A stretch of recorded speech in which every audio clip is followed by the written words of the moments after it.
Le festival de musique classique de Vivoin est du retour du 4 au 8 juillet. Pour en parler, Alice Orange, bonjour. Bonjour.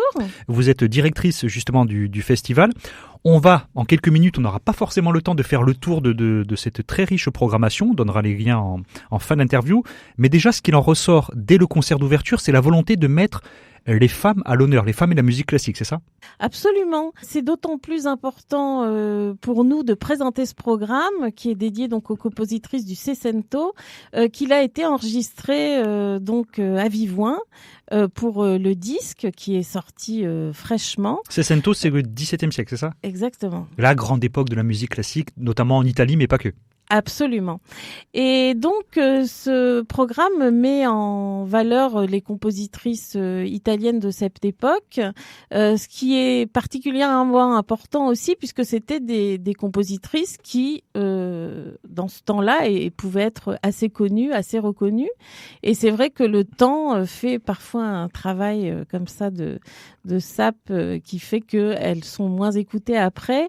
Donc voilà, c'est aussi mener une réflexion justement sur comment réhabiliter le répertoire de ces compositrices qui étaient des répertoires qui à l'époque ont été édités et qui étaient parfois connus, reconnus et joués dans les cours également. Et joués, exactement. Est-ce qu'on a des noms de femmes connues qui sont restées dans l'histoire, qui doivent revenir dans l'histoire, qui sont mises en avant à Vivoin ? On pense notamment à Barbara Strozzi.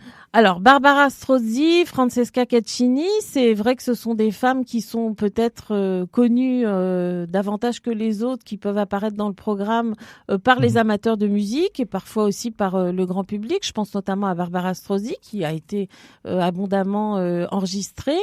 Il y en a d'autres qui sont moins connus, comme Antonia Bembo par exemple, qui a aussi un destin tout particulier en fait puisqu'elle s'est installée en France où elle a fait une carrière et elle était la protégée de Louis XIV, donc rien que ça voilà.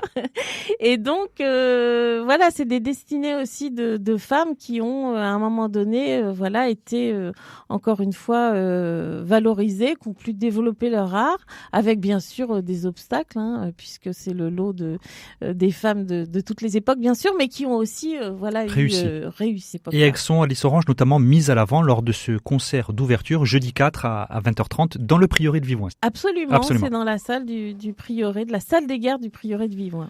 Est-ce que c'est également au prieuré de Vivoin qu'il va y avoir la leçon de ténèbres ? Là, on est le samedi. Alors, je dirais que oui, c'est au prieuré de Vivoin, mais c'est à l'église Saint-Hippolyte qui est attenante au prieuré de Vivoin. Et j'en profite pour dire que ce qui est très intéressant dans la programmation à Vivoin, c'est qu'on a effectivement au sein d'un même espace, sur un même site, des lieux très différents pour programmer, des musiques très différentes, aux acoustiques aussi requises assez différentes.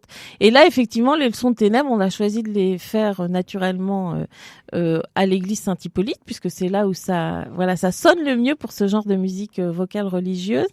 Et on a le grand plaisir d'accueillir le concert spirituel qui donne une version donc de ces leçons de ténèbres très très belle de Couperin qui notamment travaille avec des voix de femmes qui chantent à l'unisson, ce qui était parfois le cas à l'époque. Parce qu'il y avait des femmes compositrices, des femmes interprètes. Autre thème qui est mis en avant lors du festival de Vivoin, c'est le rapport à la nature. Vous avez également un cycle animal. On va peut-être finir là-dessus. Oui, l'idée cette année, c'était de travailler effectivement sur cette thématique de l'animalité qui est assez riche puisque il y a beaucoup de compositeurs, soit qui se sont inspirés évidemment de la thématique de l'animalité, de la symbolique, etc., mais qui ont aussi imité les animaux. Et donc, c'est à l'époque baroque que les compositeurs ont le plus imité les animaux d'ailleurs. Et donc, on a un cycle animal, ni plus ni moins, qui travaille sur ce fil rouge de l'animalité, de la musique imitative, avec des programmes notamment instrumentaux, avec des instruments comme par exemple le flageolet d'oiseau ou les flûtes, qui arrivent de façon assez extraordinaire à imiter notamment les oiseaux. Et on a d'ailleurs une proposition assez originale qui s'appelle La balade des oiseaux, qui aura lieu dans le parc du prieuré. On sort des murs. On sort des murs. Et voilà, si les conditions sont réunies, ce qui est bien extraordinaire, c'est que les vrais oiseaux peuvent rentrer en dialogue avec les instruments imitateurs, et on espère que ça va ce joli moment se produira. Qu'ils vont se reconnaître dans la composition. Donc, toutes les infos sur le Festival de Vivouin sont sur le site www.festival-vivouin.fr, qui revient du 4 au 8 juillet. Merci Alice Orange. Merci, au revoir. Vous êtes pour rappel directrice du Festival de Vivouin.